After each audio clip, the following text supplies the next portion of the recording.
Welcome to my curatorial corner of the world. So today we are talking about ocean travel. Now, around 1900, that trip is lasting closer to 10 days. So you go from Cleveland to New York, then you board your steamship and you go over to Europe. Now along that trip, you've got entertainments, you've got friends. Sometimes it's a harrowing voyage with storms.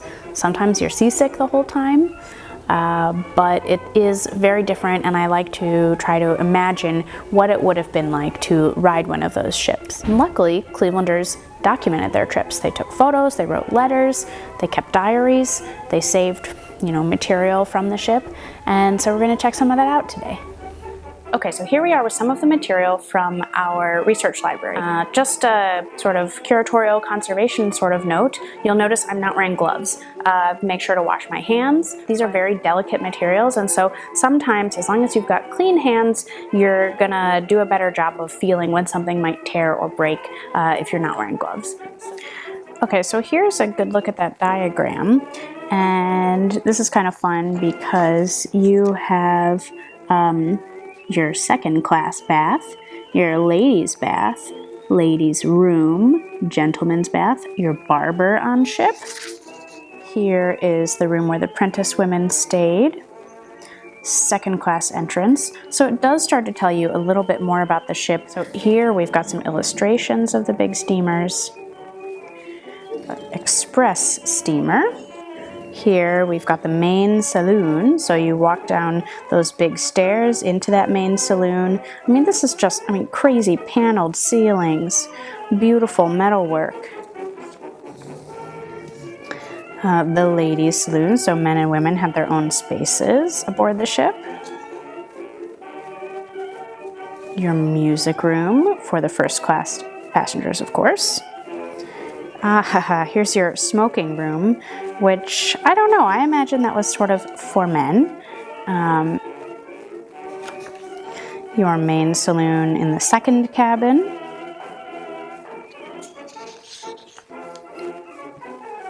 And a couple more views of the smoking room and the ladies' saloon. Then we have our passenger list. I love the illustrations on the cover of this. So whimsical. And then inside we've got all of our people, and then here Mrs. Lauren Prentice and her daughter Miss Adela Prentice. So Mrs. Lauren Prentice was Ellen Prentice, and we've got her letters about their trip that she wrote home. And then this was kind of fun, one of their menus. So you have the foods in German here. So my high school German is telling me about potatoes. There they are. Eggs, cakes, lots of fried and boiled meats, smoked herring, other than arguably potato, no vegetables, but a nice, hearty, authentic meal. And then your ticket. Now this out of anything is, maybe sort of plain and boring, but they used all of these things, but to me this feels kind of special because I'm imagining, the porter or someone tying it to the luggage, and then later on Adela Prentice is making sure that she's got her correct bag, and I don't know, it just felt kind of worth sharing.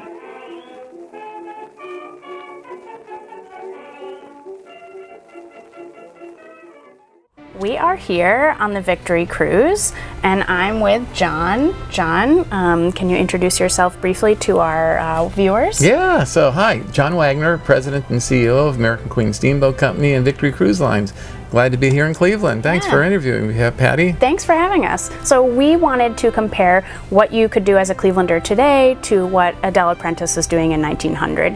So can you tell us a little bit about the trip that people are taking here on the Victory? Yeah, so the cruise on the Victory One here is a 10-day trip. It starts in either Chicago or Toronto, and so you get to see all 5 of the Great Lakes, and you get to see the beauty that the Great Lakes has, and you get to explore really American waters and American culture. So. Okay. And I know you personally have been on cruises or voyages out into the Atlantic. So how does that compare to what you're experiencing here on this ship? Yeah, so you said you were exploring costumes in France and everything else, and I said my wife and I, Claudette, we've been on board the Queen Mary II twice, cruising from New York to Southampton. Stopping in Halifax because it's great history, and I always wanted to do it, and it is a great experience. For sure. The differences are, though, a vessel like that will carry 3,000 to 5,000 passengers. Here, we have 101 staterooms for 202 passengers, a crew of 84, and so it's really what we call small ship cruising, and it means that the crew gets to know your name, they get to know you, you get the personalized attention. Okay. It's interesting because one of the voyages we're looking at from about 1890 was a large ship, but it only had a similar number of rooms to this ship.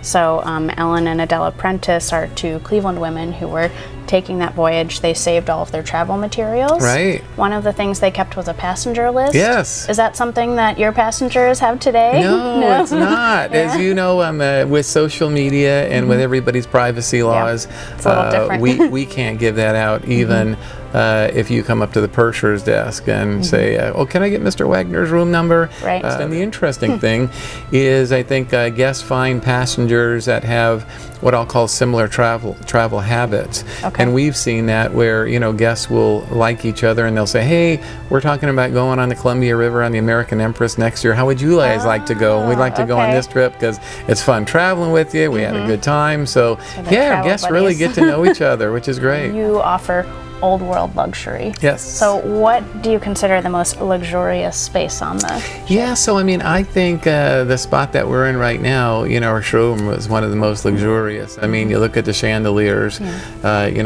The nice thing about this boat, for a small vessel, it has some very unique spaces. Certainly, the tavern, it's a great little bar. It makes you feel like a little English pub. It's up in the bow. You get to watch the ocean go by.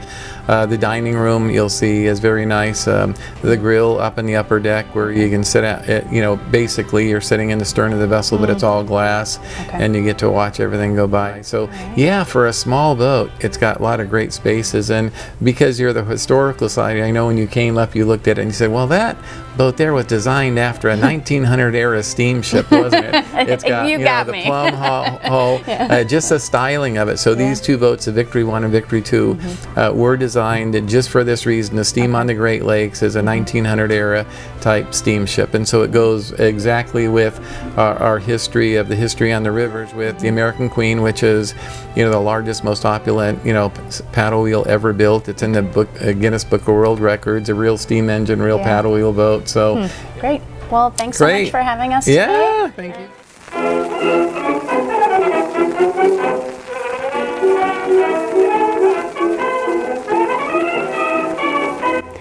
All right, so I hope you enjoyed going on a little voyage with us today, and stay tuned to learn more about C. Jolie French Fashion in Cleveland, which opens in the Chisholm Halley Costume Wing in July.